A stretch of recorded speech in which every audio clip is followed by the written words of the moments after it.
ആറ്റിത്തരാലോ? വേണ്ട മോളെ, എന്റെ ഭാഗം എനിക്കല്ലേ അറിയൂ.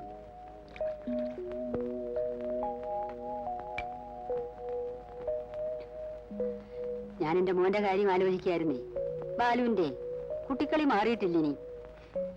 എന്റെ അടുത്തൊന്നല്ല, എവിടെയും അത് തന്നെ അവന്റെ പ്രകൃതം. ഒന്നല്ലേ ഉള്ളൂ, പൊന്നേ പൊടിയെന്നും പറഞ്ഞ് വളർത്തിയതിന്റെ ഒരു പ്രത്യേകതയാ. അസല് കാപ്പി. ഉദ്യോഗക്കാരൊക്കെ അടുക്കളക്കാരെത്തി പൊറോട്ടാണെന്നാ ഞാൻ ധരിച്ചിരുന്നു. വേഷായി. അവന് കഴിഞ്ഞ കുംഭത്തി വയസ്സ് 25 കഴിഞ്ഞു. എവിടെയാലും പിടിച്ച് കെട്ടിക്കാമെന്ന് വിചാരിച്ച അതിനൊന്നും കാലമായിട്ടില്ലെന്നാ അവൻ പറയണം. പറഞ്ഞു പറഞ്ഞു ഞാൻ മടുത്തു.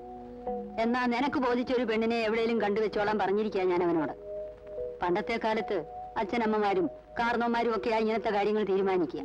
ബാലുവിന്റെ കാര്യത്തിൽ ഒന്നെനിക്ക് ഉറപ്പുണ്ട്, കുടുംബത്തിനും പാരമ്പര്യത്തിനും ചേരാത്തൊരു പെണ്ണിനെ എന്തായാലും അവൻ കണ്ടുവെക്കില്ല. എന്നിട്ട് വൈകുന്നേരം ഞാൻ ഇപ്പുറത്തേക്ക് വരാം. എന്താ മോളെ, പോട്ടെ? ശരി. ഹലോ, ഒന്ന് ഒറ്റയ്ക്ക് കാണാൻ എങ്ങനെയാ തരപ്പെടുക എന്ന് ആലോചിച്ച് വിഷമിച്ചിരിക്കായിരുന്നു ഞാൻ.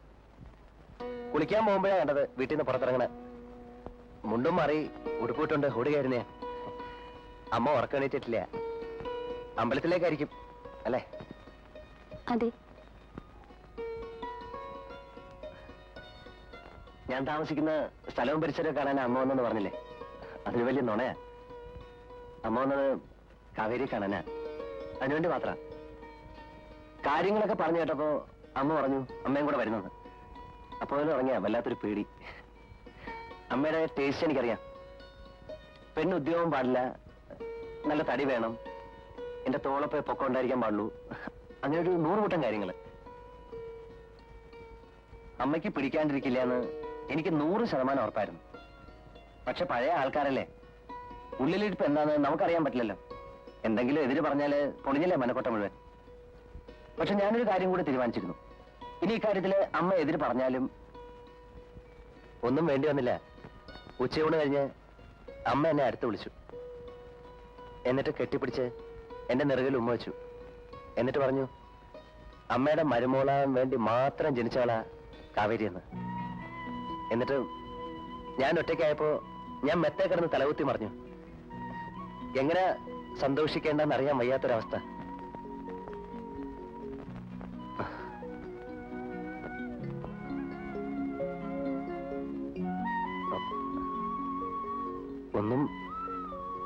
ഒന്നും പറഞ്ഞില്ലല്ലോ. ബാലു ഇപ്പോ അമ്മയെ കൂട്ടിക്കൊണ്ടുവരാൻ പാടില്ലായിരുന്നു. നമ്മുടെ ഒരു തീരുമാനത്തിലെത്തുകയല്ലേ ആദ്യം വേണ്ടത്. അതിനുശേഷമല്ലേ അച്ഛനും അമ്മയൊക്കെ അറിയണ്ടു. തീരുമാനം എന്ന് പറഞ്ഞ അതിപ്പോ ഞാൻ എത്ര മുമ്പ് തീരുമാനിച്ചാണ്. തീരുമാനം ഒരു പക്ഷത്തുനിന്ന് മാത്രം മതിയോ? ഇങ്ങനെ ഒരു കാര്യത്തെക്കുറിച്ച് ആലോചിക്കുന്ന തന്നെ എനിക്കൊരു ആവേശമായിരുന്നു. എല്ലാം കാവേരിയിൽ ഇഷ്ടമാണെന്ന് രാമൻ നാരായിട്ട് പറയുകയും ചെയ്തു. അതിനപ്പുറം കൂടുതലൊന്നും ആലോചിക്കാൻ എനിക്ക് മനസ്സുണ്ടായില്ല. അതാ സത്യം. എന്നാൽ എന്റെ ബുദ്ധിമോശം കൊണ്ട് ഞാൻ ആദ്യം ചോദിക്കാൻ വിട്ടുപോയ ഒരു കാര്യം ചോദിച്ചോട്ടെ. കാവേരിയുടെ മനസ്സിൽ മറ്റെന്തെങ്കിലും തീരുമാനം? ഇല്ല. എന്നോട് എന്തെങ്കിലും ഇഷ്ടക്കുറവ്? ഇല്ല, ബാലുവിനോട് എനിക്ക് ഒരു ഇഷ്ടക്കുറവും തോന്നിയിട്ടില്ല. പിന്നെന്താ? കണ്ടു, പരിചയപ്പെട്ടു എന്നുള്ളതിൽ കവിഞ്ഞ് എന്നെക്കുറിച്ച് എന്തെങ്കിലും ബാലുവിനറിയോ? കൂടുതലായിട്ട് എന്തെങ്കിലും അറിയണമെന്ന് എനിക്ക് തോന്നിയിട്ടില്ല. അറിഞ്ഞത് കൂടുതലൊന്നും ഞാൻ അന്വേഷിച്ചിട്ടില്ല. ഒരു വിവാഹത്തെക്കുറിച്ച് ആലോചിക്കാനുള്ള അവകാശം പോലും എനിക്കില്ല. പ്രായമായ അച്ഛൻ മകൾക്കൊരു ഭർത്താവുണ്ടായി കാണണമെന്നാണ് അച്ഛൻ്റെ ഏറ്റവും വലിയ ആഗ്രഹമെന്ന് എനിക്കറിയാം. ഇപ്പോ എല്ലാം അറിഞ്ഞിരുന്നുകൊണ്ട് വിധിയുടെ മുന്നിൽ കൈയും കെട്ടി നിന്നു കൊടുക്കാനും ഞാൻ ശീലിച്ചു കഴിഞ്ഞു. കാവേരി പറയുന്നത് എനിക്ക് മനസ്സിലാവുന്ന കാര്യങ്ങളല്ല. ബാലുവിന് ഇഷ്ടമാണ്, അമ്മയ്ക്ക് ഇഷ്ടമാണ്, അച്ഛൻ ഇഷ്ടമായിരിക്കാം. കാര്യങ്ങൾ ഇവിടെ വരെ കൊണ്ടെത്തിച്ചില്ലേ? പക്ഷേ ഇനിയെങ്കിലും ബാലു എന്നെക്കുറിച്ച് ചിലതറിയണം. അറിഞ്ഞിട്ട് പുതിയൊരു കാവേരിയെ പറ്റി ബാലു ആലോചിക്കണം. ഇനിയൊരു ജന്മമുണ്ടെങ്കിൽ പോലും എനിക്ക് മറക്കാൻ കഴിയാത്ത എന്റെ കഴിഞ്ഞ കാലം.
അച്ഛ, കാപ്പി.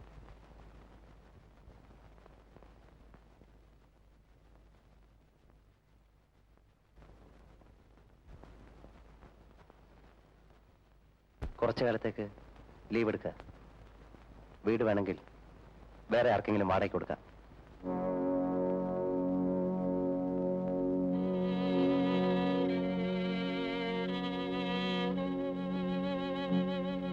പോട്ടെ.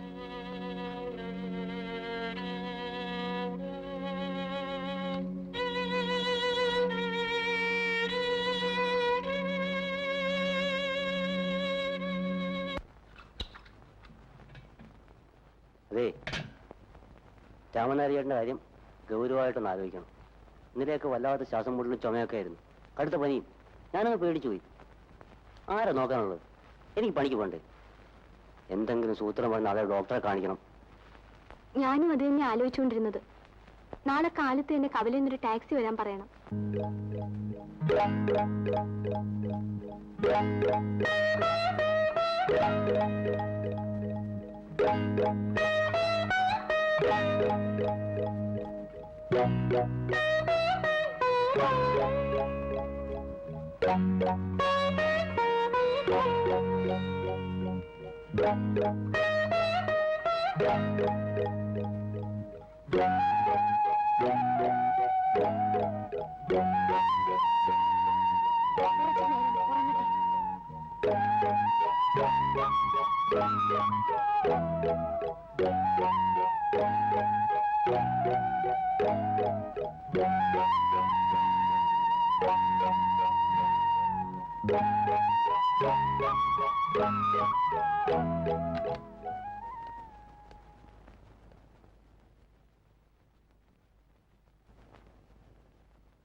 താൻ എന്തൊരു പണിയാ കാണിച്ചത്? അച്ഛൻ അസുഖമാണെന്ന് അറിഞ്ഞിട്ടും താനൊരു വാക്കുപോലും പറയാതെ പൊക്കളഞ്ഞല്ലോ. ഞാൻ അറിഞ്ഞിട്ടല്ല പോയത്, വീട്ടിൽ ചെന്ന് കഴിഞ്ഞേ അറിഞ്ഞുള്ളൂ. ആ, ഏതായാലും ഇങ്ങോട്ട് കൊണ്ടുവരാൻ തോന്നിയത് നന്നായി. ഇനിയിപ്പോ താനൊരു കാര്യം ചെയ്യ്, മുറി പോയൊന്ന് കുളിച്ച് ഡ്രസ്സൊക്കെ മാറി വാ. ഞാൻ വന്ന് ഓട്ടോ വിട്ടിട്ടില്ല. അച്ഛൻ ഉണർന്നിട്ടില്ല. അതൊക്കെ ഞാൻ നോക്കിക്കോളാം. പൊയ്ക്കോ. തന്റെ ഒരു കോലം കണ്ടിട്ട് എനിക്ക് സങ്കടം വരുന്നു. ഡോക്ടറെ കണ്ട് പറഞ്ഞിട്ട് പിന്നെ ഞാൻ എന്തിനാ ഇവിടെ നിൽക്കുന്നത്? ഒക്കെ ഞാൻ നോക്കിക്കോളാം. താൻ ഒന്നും അന്വേഷിക്കണ്ട. പോ. ആ, പിന്നെ ലീവോ മറ്റോ എടുക്കണമെങ്കിലേ പ്രിൻസിപ്പളമ്മേ കണ്ടിട്ട് വന്നാ മതി. ഒരു ധൃതിയും പിടിക്കണ്ട കേട്ടോ. ഇവിടെ വേദനയുണ്ടോ? ഇവിടെയോ? ഇവിടെ ഉണ്ടോ? അവിടെയാണ് വേദന. എത്ര കാലമായി തുടങ്ങിയിട്ട്? ഓ, അത് പണ്ട് മുതലേ ഉള്ളതാ. എന്നിട്ട് എന്ത് ചികിത്സ ചെയ്തു? വേദന കൂടുമ്പോ ലേശ സോഡാപ്പൊടി വാങ്ങിച്ച് കഴിക്കും. അടുത്ത കാലത്ത് അതുകൊണ്ടും കുറയില്ല എന്ന് കണ്ടപ്പോഴാണ് വൈദ്യന്റെ കഷായം തുടങ്ങിയത്. ഏതായാലും ഇനി കുറച്ച് ദിവസത്തേക്ക് മരുന്നൊക്കെ തെറ്റാതെ കഴിക്കണം. ദേഹം അനക്കാതെ നോക്കണം. കുഴപ്പമൊന്നുമില്ല, ശ്രദ്ധിച്ചാൽ 2 ദിവസം കൊണ്ട് മാറാവുന്ന രോഗമേ ഉള്ളൂ. ഡോക്ടറെ, എനിക്ക് എന്നത്തേക്ക് വീട്ടിൽ പോവാം? അതുകൊള്ള, ഇന്നിങ്ങോട്ട് വന്നതല്ലേ ഉള്ളൂ. പരിശോധനയൊക്കെ ഒന്ന് കഴിയട്ടെ, പറയാം.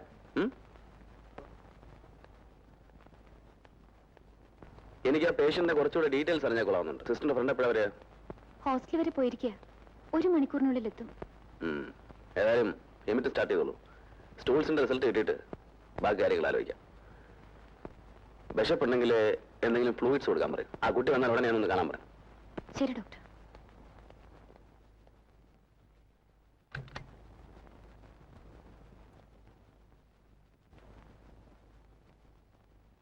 അച്ഛനെന്താ ഇങ്ങനെ നോക്കുന്നത്? കുഞ്ഞെനിക്കൊരു ഉപകാരം ചെയ്യണം. എന്താ അച്ഛാ? ഇവരാരും പറയുന്നവരുടെ അസുഖമൊന്നും എനിക്കില്ല. ഇവിടെ കിടന്ന എന്ത് ചികിത്സ ഉണ്ടായിട്ടും കാര്യമില്ല. ഉള്ള അസുഖം കൂടുകയേ ഉള്ളൂ. വീട്ടിലെ കാര്യം ഓർക്കുമ്പോ ഒരു സമാധാനവുമില്ല. പശുവുണ്ട്, തെങ്ങുണ്ട്, മറ്റ് കൃഷികളുണ്ട്. വീട്ടിലാണെന്ന് വെച്ചാ നേരിട്ട് നോക്കിയില്ലെങ്കിലും എല്ലായിടത്തും ഒരു കണ്ണുണ്ടാവുമല്ലോ. കുഞ്ഞിതൊക്കെ എന്റെ മോളോടൊന്ന് പറഞ്ഞ് മനസ്സിലാക്കണം. മോളല്ല, ഒടേതമ്പരം പറഞ്ഞാലും ശരി, അസുഖം ഭേദമാകാതെ അച്ഛനെ ഞങ്ങൾ ഇവിടുന്ന് വിടൂല. കഴിക്കാനുള്ള മരുന്ന് ഇനി തന്നയച്ചാ പോരെ? ഞാൻ കൃത്യമായി കഴിച്ചോളാം. എവിടെയാണെങ്കിലും കുറച്ച് ദിവസം വിശ്രമിച്ചേ പറ്റൂ. ഇവിടെയാണെങ്കിൽ ഞങ്ങളൊക്കെ ഉണ്ട്. വേറെ ഒന്നും ആലോചിക്കണ്ട, സ്വന്തം വീടുമാരി കരുതിയാ മതി. അസുഖം ഭേദമായി തിരിച്ചു ചെന്നാ പറമ്പിലൊക്കെ ഓടിച്ചാടി നടക്കരുത് അച്ഛന്. ഈശ്വര, ഞാൻ ഇനി ആരോടൊക്കെയാ പറയുക? അമീബിക് ഹെപ്പാറ്റൈറ്റിസ് എന്നാണ് ഞങ്ങൾ ഇതിനെ പറയുക. പ്രശ്നമൊന്നും ഉണ്ടായിട്ടല്ല, പക്ഷേ കുറച്ച് ദിവസം കിടക്കേണ്ടി വരും. ഇവിടെയാണോ അതോ നാട്ടിലേതെങ്കിലും ഹോസ്പിറ്റലാണോ, എവിടെയാണ് സൗകര്യം എന്നുള്ളത് നിങ്ങൾ തന്നെ തീരുമാനിക്കണം. നാട്ടിൽ പോയാൽ ശരിയാവില്ല ഡോക്ടർ, അതൊരു പട്ടിക്കാടാണ്. നല്ലൊരു ഹോസ്പിറ്റൽ ഉണ്ടാവുമെന്ന് പോലും അവിടെ സംശയമാണ്, അല്ലേ? അത് വേണ്ട ഡോക്ടർ, ട്രീറ്റ്മെന്റ് ഇവിടെ തന്നെ ആവാം, അതാ നല്ലത്. ഓ, ഇറ്റ്സ് ഓക്കെ. എങ്ങനെയാ, ലീവ് കിട്ടുമോ? ഒരാളുടെ പേഴ്സണൽ അറ്റൻഷൻ ഉണ്ടാവുന്നത് എപ്പോഴും നല്ലതാ. കാവേരിക്ക് ലീവൊന്നും കിട്ടാൻ ബുദ്ധിമുട്ടൊന്നുമില്ല. പിന്നെ ഞങ്ങളൊക്കെ ഉള്ളതുകൊണ്ട് വേണമെങ്കിൽ ഇടയ്ക്കൊന്ന് പോയി വരികയും ചെയ്യാം. എവിടെയാ വർക്ക് ചെയ്യുന്നത്? അക്കാഡമിയിലാ. മ്യൂസിക് അക്കാഡമിയിലോ? അതെ. That's fine. എന്താ സബ്ജക്ട്? വോക്കലുണ്ട്, പിന്നെ വീണയുണ്ട്. ഗുഡ്. എന്നിട്ട് ഇങ്ങനെ ഒരു ഫ്രണ്ടുള്ള വിവരം സിസ്റ്റർ എന്നോട് ഇതുവരെ പറഞ്ഞില്ലല്ലോ. ഇപ്പോഴല്ലേ സന്ദർഭം ഉണ്ടായുള്ളൂ. അത് ശരിയാണ്. എന്നിട്ട് സ്റ്റാർട്ട് ചെയ്യാം. നിങ്ങൾ മുറിയിലേക്ക് പോയിക്കോളൂ.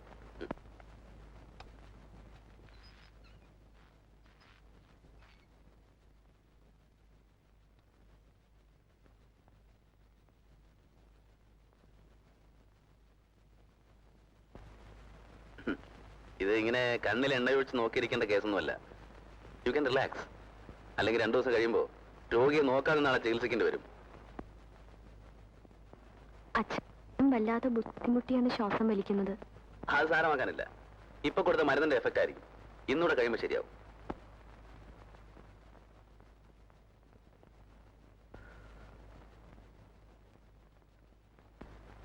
ടെമ്പറേച്ചർ നോർമൽ ആയിട്ടുണ്ട്. എന്ത് കഴിച്ചു? കുറച്ച് കഞ്ഞി കഴിച്ചു. എവിടെ നിന്ന് സംഘടിപ്പിച്ചതൊക്കെ? ഹോസ്റ്റലിൽ നിന്ന് കൊണ്ടുവന്നതാ. പൊടിയില്ല? അല്ല. അപ്പൊ ദഹിക്കാൻ ബുദ്ധിമുട്ടുണ്ടാവും. സ്വാദം തോന്നൂല. ഒരു കാര്യം ചെയ്യാം, നല്ല പൊടിയരിക്കുന്ന ഞാൻ ഏർപ്പാടിയാ. വിഷമിക്കാനൊന്നുമില്ലെന്നേ. ഞാൻ ഇവിടെ തന്നെയല്ലേ താമസം. ഇതിന്റെ പുറയിലാണ് എന്റെ ക്വാർട്ടേഴ്സ്. അസുഖമൊന്നുമില്ലെങ്കിലും പൊടിയരിക്കഞ്ഞ എന്റെ അത്താഴം. അത്യാവശ്യം ചില പേഷ്യൻസിന് അത് ഉപകരിക്കാറുണ്ട്. നാളെ മുതലാവട്ടെ. എലിസബത്ത് വന്നില്ലേ? ഡ്യൂട്ടി റൂമിലുണ്ട്. പിന്നെന്താ പ്രശ്നം? റെസ്റ്റ് എടുത്തോളൂ. നാളെ കാണാം. Good night.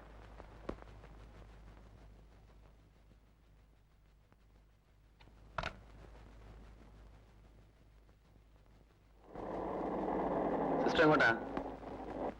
ഞാനൊരു ഫ്രണ്ടിന്റെ വീട് വരെ പോയിരുന്നു. കയറിക്കോളൂ. ഇല്ല, ഞാൻ നടന്നു പോയിക്കോളാം. ഞാൻ ഹോസ്പിറ്റലിലേക്കാ. I will drop you. Come on.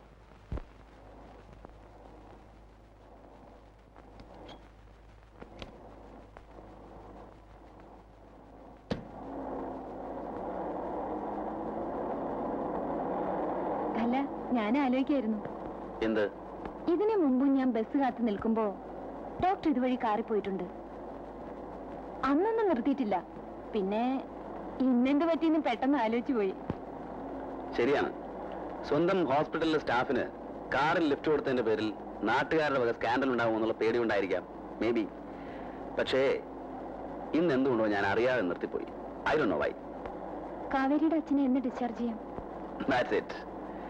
ഇപ്പൊ വണ്ടി നിർത്തിയതിന്റെ കാര്യം പിടികിട്ടി. ഞാനും ആ കുട്ടിയെ കുറിച്ച് ആലോചിച്ചുണ്ടാവുന്നു. കാവേരിക്ക് മറ്റാരുമില്ലേ ബന്ധുക്കളായിട്ട്? അച്ഛൻ മാത്രമേ ഉള്ളൂ, വേറെ ആരെ പറ്റിയും പറഞ്ഞിട്ടില്ല. എന്താ ഡോക്ടർ? എന്തൊക്കെയോ ചില പ്രത്യേകതകളുള്ള ഒരു സ്ത്രീയാണ് വരുന്നത്. എനിക്ക് നേരത്തെ തോന്നിയിരുന്നു. അച്ഛൻ അസുഖമായതുകൊണ്ടാണോ അതോ നേരത്തെ അവരിങ്ങനെയാണോ? ഞങ്ങളെ പോലെയുള്ള ഒരു പെണ്ണയല്ല കാവേരി. ഈ ഇൻട്രോവെർട്ട് എന്നൊക്കെ നമ്മൾ പറയാറില്ലേ, എന്തത് അന്തർമുഖവും? എക്സാക്ട്ലി. സാധാരണ കലാകാരന്മാർ, I mean this performing artist, അങ്ങനെ ആവാറില്ലല്ലോ. കാവേരി നന്നായിട്ട് പാടുമെന്നല്ലേ പറഞ്ഞു? അത് പറയാണ്ടിരിക്കുക ഭേദം. പഠിപ്പിക്കുമ്പോഴല്ലാതെ കാവേരി പാടുന്ന ഞാൻ കേട്ടിട്ടേ ഇല്ല. സിസ്റ്റർ കാര്യം ചെയ്യൂ, കാവേരിയും കുട്ടി ഒരു ദിവസം ക്വാർട്ടേഴ്സിലേക്ക് വരും. എന്റെ കയ്യില് മ്യൂസിക്കിന്റെ കുറെ റെയർ കളക്ഷൻസ് ഉണ്ട്. അവർക്കത് ഇഷ്ടാവും. ഹോസ്പിറ്റലിലെ മൊണോട്ടറിൽ നിന്നൊരു ചേഞ്ചും ആവുമല്ലോ. ഓ പിന്നെന്താ, ഞാൻ വിളിച്ചോണ്ട് വരാം. തുളസി, ഞങ്ങളിതാ ഇപ്പൊ വരാം.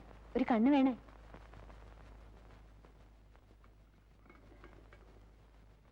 മട്ട് കണ്ടിട്ട് ഫീസൊന്നും വാങ്ങില്ലെന്ന് തോന്നുന്നു. തന്നെ അത്രയ്ക്ക് പിടിച്ചിട്ടുണ്ട്. പ്രൈവറ്റ് ഹോസ്പിറ്റലിൽ നടത്തുന്നവരുടെ കൂട്ടത്തിൽ ഇത്രയും ജെന്യൂൻ ആയിട്ടുള്ള ഡോക്ടറെ ഞാൻ വേറെ കണ്ടിട്ടില്ല. പക്ഷേ ഡോക്ടറും കുറച്ചു നാളത്തേക്ക് ഉണ്ടാവൂ. സ്റ്റേറ്റ്സിലേക്കോ മറ്റും പോവുകയാണെന്ന്. പിന്നെ തന്നെ കുറിച്ച് ചില കാര്യങ്ങൾ എന്നോട് ചോദിച്ചു. എന്നെ കുറിച്ചോ? അതെ, വീട്, നാട്, കുടുംബം, എല്ലാറ്റിന്റെ അടിസ്ഥാനം എന്താണെന്നറിയോ? തന്റെ സംഗീതം.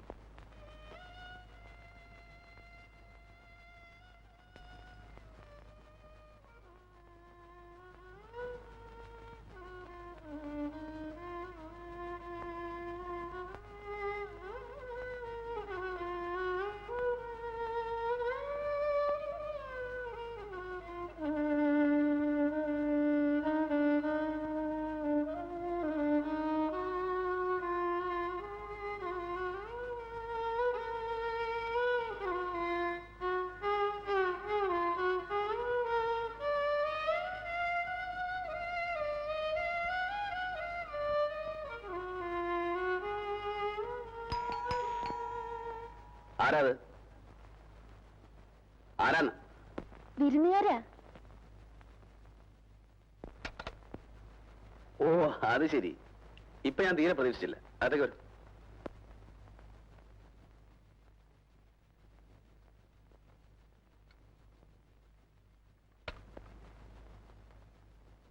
പഠിച്ചിട്ടൊന്നുമല്ല, ഒറ്റയ്ക്കിരിക്കുമ്പോ വെറുതെ വാസന കൊണ്ട് എന്തെങ്കിലുമൊക്കെ വായിക്കുന്നേ ഉള്ളൂ. അങ്ങനെയൊന്നും പറഞ്ഞൊഴിയണ്ട. ഞങ്ങള് പുറത്തുനിന്ന് കേട്ടു. അപ്പൊ കുറെ നേരമായി വന്നിട്ട്? ഇല്ല, ഞങ്ങൾ ഇപ്പൊ വന്നതേ ഉള്ളൂ. ഇരിക്കും.